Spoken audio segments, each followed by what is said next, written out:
Hello, hello. How are you? Welcome back to Life Trials with EAC with yours truly, Miss Elizabeth. How are you guys? I hope everybody's doing good today. I have here Miss Kendahl Voelker guest hosting alongside with me.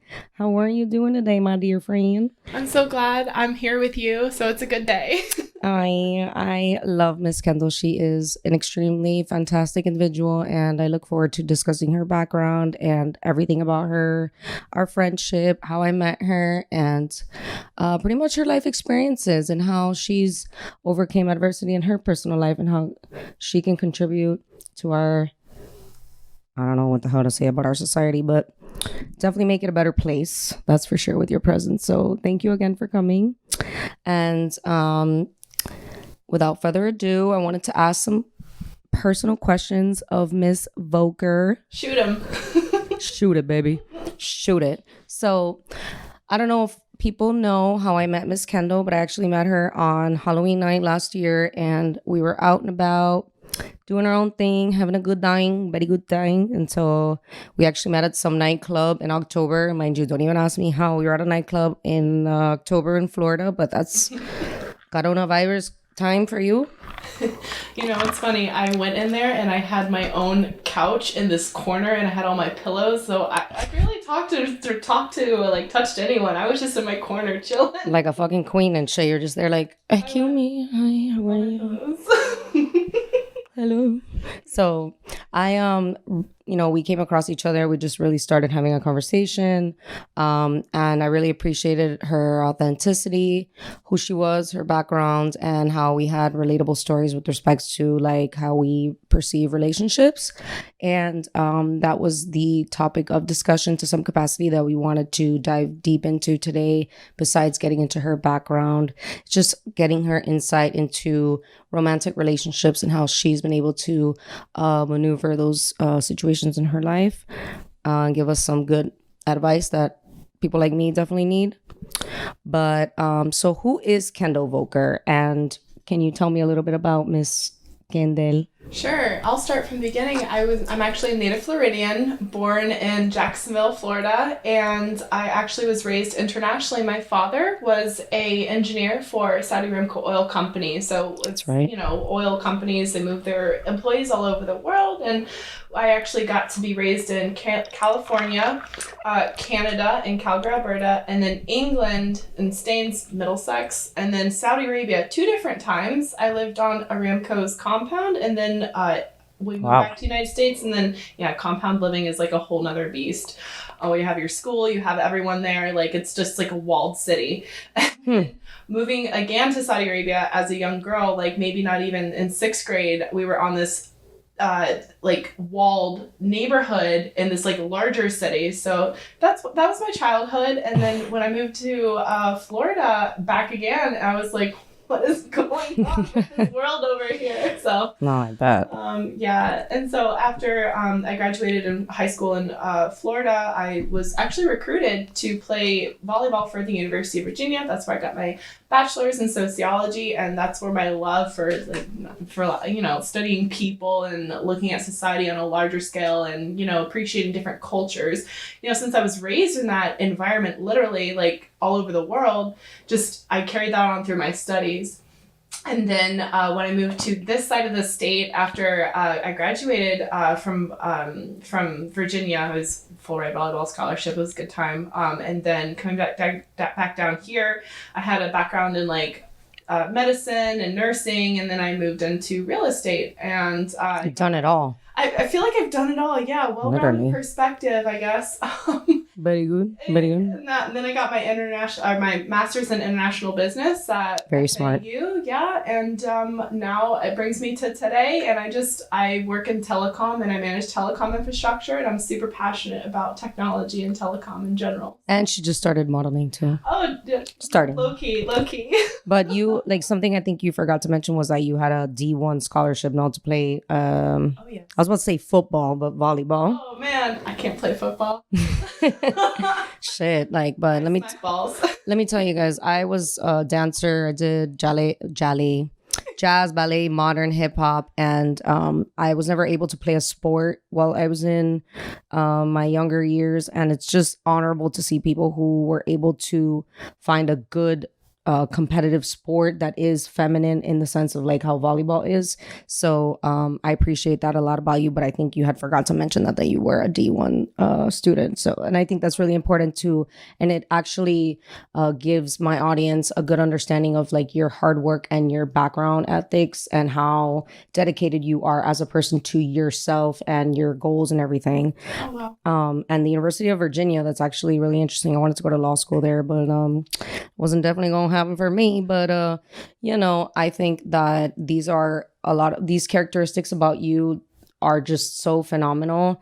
And one of the things that I wanted you to go back or give us a deeper insight is to your sociology background. Oh, yes. And how that, I guess, is intertwined with your expertise in some capacities with romantic relationships. So, oh my gosh, yes. Well, my first education was actually moving as a young girl, and I had never studied anybody in my entire life, you know, at 7, 8, 9, 10, 11, 12 years of age, and going into these different schools and these different countries and having these expectations and being confronted with people who have a certain standard of living. I mean, it was just an eye-opening experience to how people perceive Americans as in general. yeah. And so I think I was really fascinated by like, why am I receiving such prejudice? And I kind of made, in essence, I just felt so self-conscious about myself for the rest of my life after that. I was like, well, why do I feel this way? And what about the world outside? You know, I'm so focused on myself and how I am on the inside, but like what's really going on outside in our culture? And so having taken so many different sociology courses at the University of Virginia, I studied religion. I studied different, like sexuality in different countries through different eras of time. Oh, I know. Right? And then like love and relationships, and just the one thing that I really took away from, because sociology doesn't take into account your chemicals or like your biological like predispositions. Okay. So looking at society as a whole, like what are the core values to that society? And so just kind of seeing what was really important to different people based on where they come from, that is something I've encountered my whole life. And that's something I would like to understand further. And trying to communicate who you are to another person with that lens or bias is hard. Is it? And yeah, it is. It is hard. And articulating who you are at your core is hard because you got all this external stuff, but then like what's on the inside? I really like how you emphasize that, like articulating who you are to another individual, which is extremely, we all know is very critical if you are an educated, very passionate individual. As a lot of value. Like, yeah. Right? And that's the thing, like, that's why I really appreciate and really want to dig deeper into your insight on that aspect of our society and how we view people within ourselves and others today. And then more specifically with respects to relationships, whether it's professional, romantic, or just a basic like transactional or business relationship. Transactionally speaking, we could first start with the romantic aspect of it, where what I wanted to know was how you've been able to, throughout your entire life with all these activities, everything because you seem like a very busy person. You do not have time for hang out or have a good time, maybe a good time, a little time, but not all the time. Highly scheduled. Very. And that's what I love about her so fucking much, because she's just like me. We're fucking scheduled. Like if you want to do something with us or be in accordance in our lives, you need to get on a schedule as we are. Okay.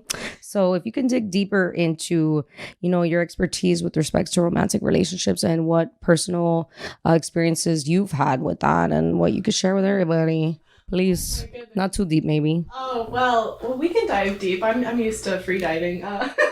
Literally. Yeah. I live on the ocean. I love diving. So I have actually, I feel like I've always been in a relationship, long-term relationships. I had a 4 to 5 year boyfriend throughout high school in the American world. Like I didn't have any relationships when I was overseas. I was like, it wasn't even, but when I got to here, it was like, oh, well, who are you dating? And I felt like it was hypersexualized a little bit in American culture, even at a young age. And so with the development of technology and mobile devices and apps and things like that, I developed, into a young woman outside, like when 1G and 2G was coming up, which was interesting because I had to meet people face to face. And then going into college and having cell phones and things like that, people were starting to it was starting to the hookup culture, and people would should I move it? No. Oh. So, and people, Sorry. And you could just swipe right on someone or swipe left, and it was very people were becoming disposable, or desensitized. Exactly, onto the next one, not really taking into account the other person's feelings. And then I had an ex that moved from Louisiana to Florida and had a long relationship there for about 5 years post-grad. And then I started developing professionally, and that person wasn't really wasn't on the same page with me. It was trying to use me. And my reputation that I built as an educated young woman in this town, they tried to use me for my name and my family. So I stepped away from that once I moved over here. Garbage, trash, just threw the trash out when you left. Exactly. And after that, I was like, well, who am I at the end of this relationship? Because that was my world. Yeah. And so after that, my parents were like, you need to do something else with your life. You have this career. What have you been focusing on? And that was kind of a wake-up call. This person you've with, your relationship cannot be everything. But after I graduated with my master's, I actually fell into another online relationship with a man from overseas, from Tunisia, North Africa, actually. And I thought that was my person. And me being an open-minded individual, it didn't matter where I came from. It didn't matter what my faith was. Love is love. And I stand by that. Love is love. However, there are people in this world who will take advantage of you and see from their lens, looking at American culture, because we are the consumer society. We have all these nice things we piss money, whatever. So for them to see who I am and who I've put the image out, this is my nice life, I felt like I was targeted in a way. Maybe not, but I feel like when he reached out to me and he gave me a second look when I met him on Instagram, actually. Interesting. My ex-husband. Yeah. Damn. Bye. Peace. Yeah, him being from another country, he just assumed that I was this. Okay. And so maybe he thought it was easy, maybe not, but he was special to me. So when I went and visited him a couple times, paid for a few trips, whatever, just to bring us together, I was like, yes, this is my person. So I filed for the K-1 visa. So you think I'm a relationship expert? I feel like I'm a relationship failure. I went through all these hoops for this person. Yeah. And at the end, after I got married, we even did 90 Day Fiance. Wow, that's right. Yeah. So when people were like, did they put you together for the show? I'm like, no, this is my freaking life. Hello. Yeah. And so it all fell apart afterwards. I started finding that out, different little lies were not true.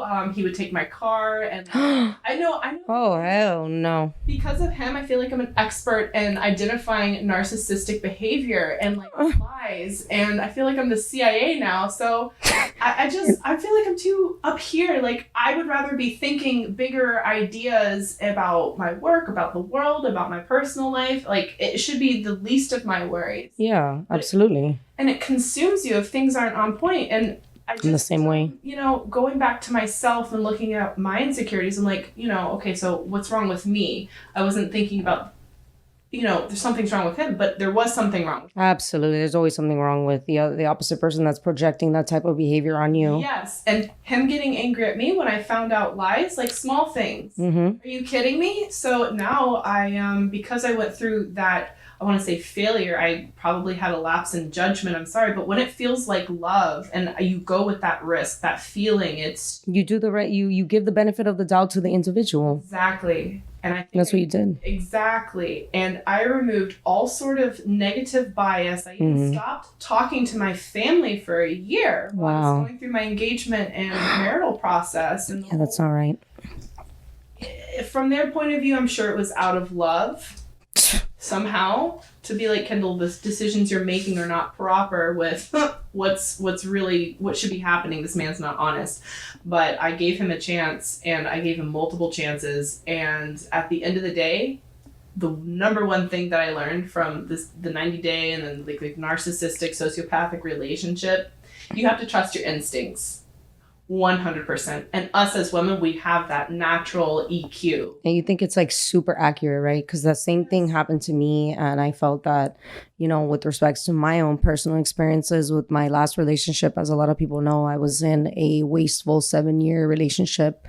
It was just discarded like garbage just to be then replaced by another individual. But you learn the differences between people and how they project their insecurities, their bad behavior onto you.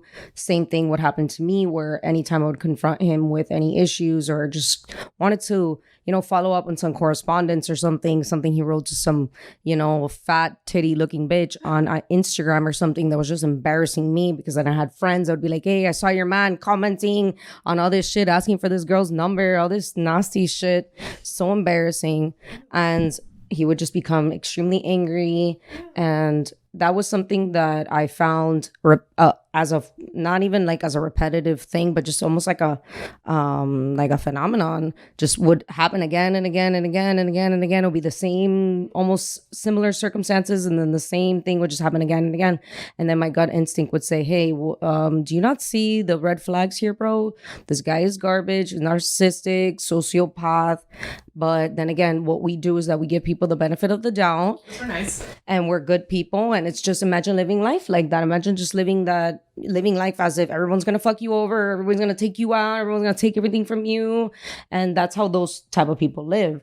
So it's interesting that you did bring up the narcissistic aspect of that situation. So do you think that narcissism is on the rise in today's society, especially with technology and all that stuff, and if you can discuss how that plays a role within relationships now, and what your experiences or what your experience was with dealing with a narcissist? Oh, man, well, logo.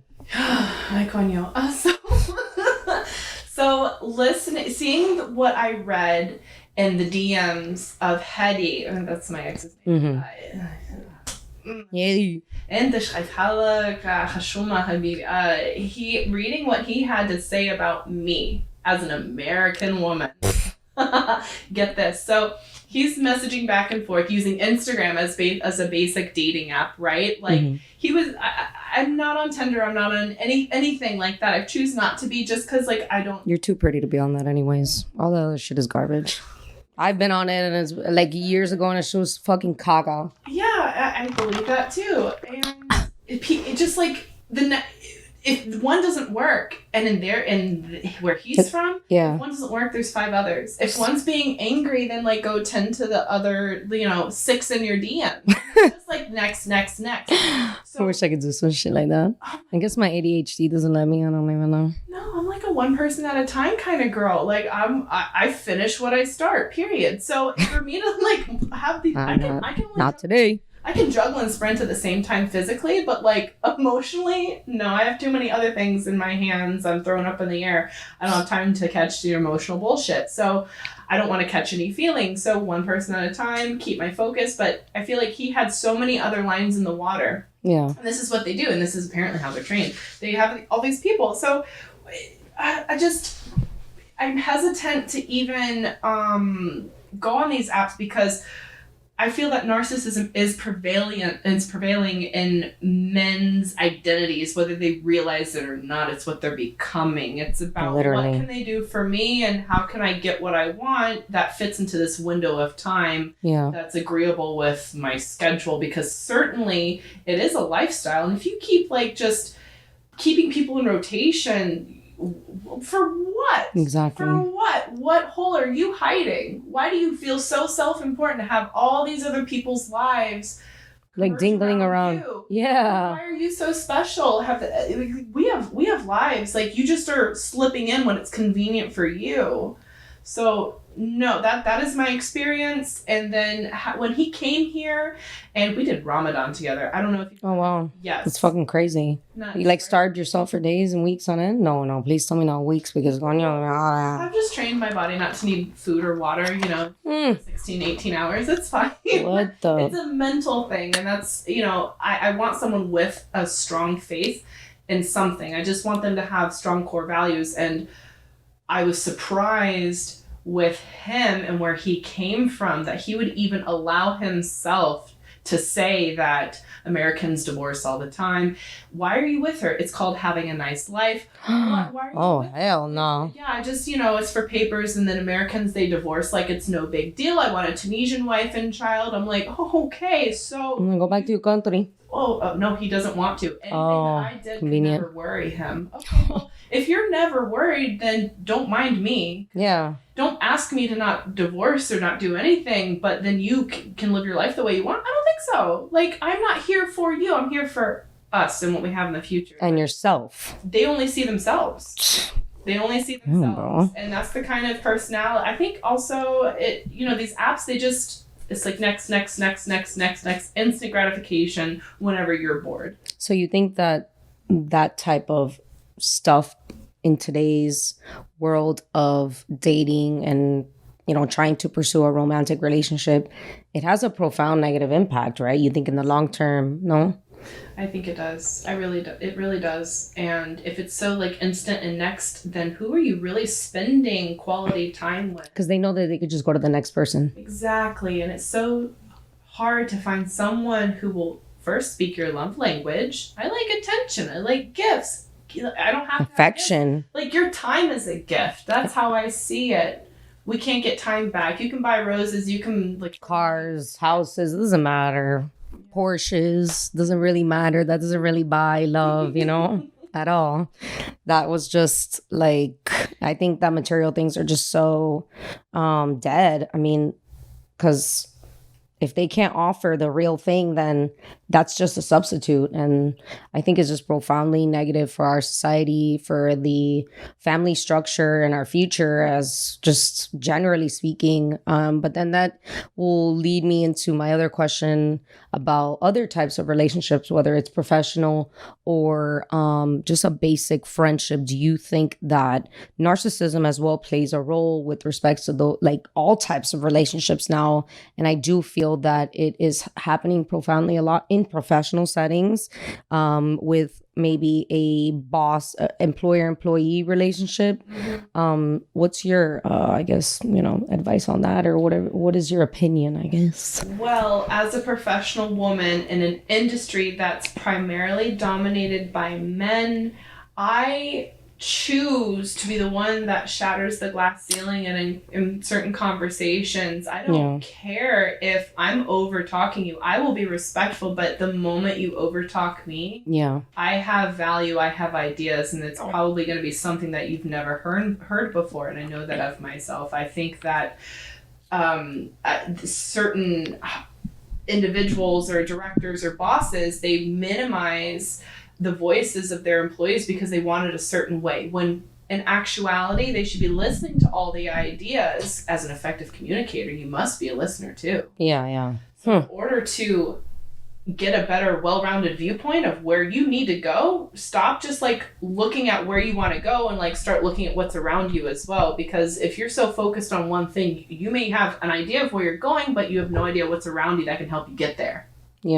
So I think narcissists think in a linear way, where it's point A to point B and that nothing else matters. They'll do whatever they want to get there. It's the ends meet the what is it called? I know I had done a little bit more research with respects to narcissism, since that definitely played an enormous role in my last relationship. And then the last few months of my life, I felt that not just with respects to what I was personally going through, but it also played an enormous role in the field of work that I've been doing. So, obviously with the modeling and stuff like that. And I feel that a lot of photographers, for instance, are extremely narcissistic. They just have one goal, one thing in mind, and as you must do what they say. If not, you will be demonized.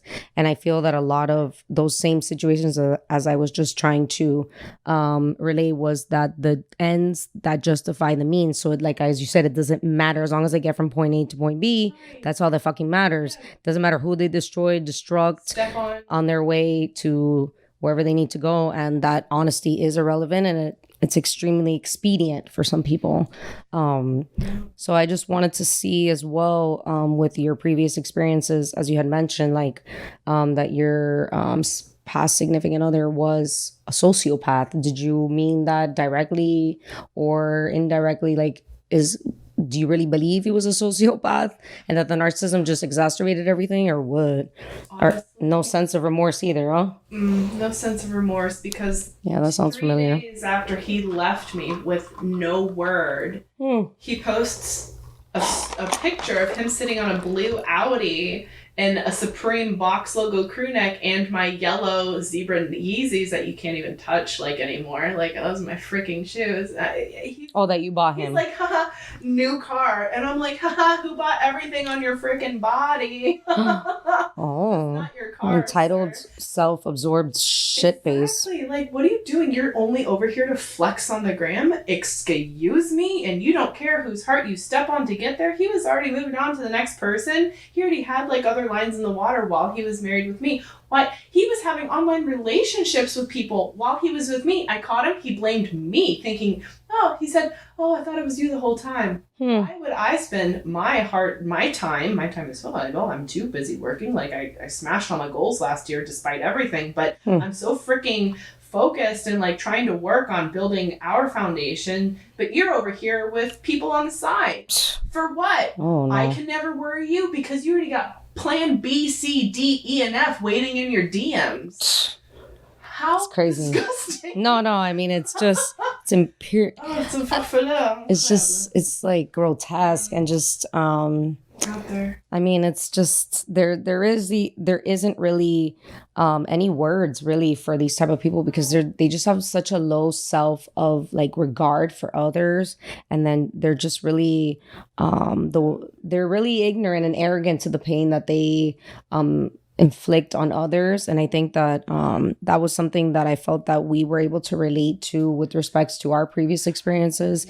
And one of the other things, to kind of like leave that topic of narcissism, because we could talk about that like literally for fucking hours on end. Project their negativity on you, and that's actually how we first started talking. You were upset over how a woman was viewing you at the bar or something like that, and I was like, no, that's her. You should never be crying. Like, don't even, that's them. That's not you. Don't even internalize. And I think it was because the guy that I was with that took me there that night, that we were there together, was hitting on other people, and I just it didn't even make any sense. So I was like, what the fuck? Like, this alcoholic doctor over here, but like, what the fuck are you, whatever. If she can take you off of me, then I don't need you. Seriously. And then he saw me talking to you and then other men, and he was like, oh no, I'm sorry. Oh, I'm sorry. Well, I'm sorry too, bitch. Woman, so. I think I was a pretty hot escouguer. Yes, you are. Oh, thank you so much. Oh, thank you very much. Well, something else I thought that was pretty critical was how culturally diverse you are. And do you think that being culturally diverse impacts your ability to put up with the bullshit? Like, since you have experienced so much in your personal life and have been through a lot of different cultures, not even with respects to relationships, but because you've lived in other places and stuff like that, do you think that is intimidating to other people, just because you are a well-rounded individual and not arrogant, naive, and dumb, So that's very interesting. Somehow I learned that people don't know how to talk to me because of how diverse my interests are and how diverse my background really is. Yeah. A gentleman that I've been talking to, he, just a friend, he's like, after seeing what you put on Instagram and after knowing this about you, I don't know how to talk to you. I don't know how to approach you next time I see you. And I'm like, just say, hey, what's up, Kendahl? Like, just nice. Like, spread more love. Just don't know how to talk to you. That's the first time I've ever heard that. Oh my God. I can talk about anything. So for me to hear that, I didn't realize how intimidating that is. But yeah, I know. I'm a loser. Small dick energy. And it's crazy because all they have to do, and all they have to do is just say, hello, how are you? How are you doing today? Can I go get you a drink? Can we go have like coffee? No, a lot of these people, they just can't even speak to you and just have and converse normally. And I just think, I don't know how, because you're a stunning woman. You have so much to offer. I mean, I could see why they're probably extremely intimidated. You're extremely fucking bad bitch. And we gotta throw the bum bitches in the back of the magic bus. That's my cousin's song. Fuck that bitch too. I think you're a really cool person, and I think that's so critical to our society that we have more people like you who are just really well versed in so many cultures and then have experienced so much personally on a academic level and then professionally, and I've told you 100 times, I think you should do more modeling. But to kind of wrap up the show today, I just really wanted you to give the audience, I guess, kind of a concluding statement about, who you are and what people should see versus what they may not manifest in their minds. So if you can give some, words of encouragement to people that have possibly experienced the same things you have and what they should do to overcome the same things you have. Wow, that's tough. I know, right? Because sorry. What helped me? No, thank you for asking these tough questions. I love talking about this kind of stuff, especially mindset.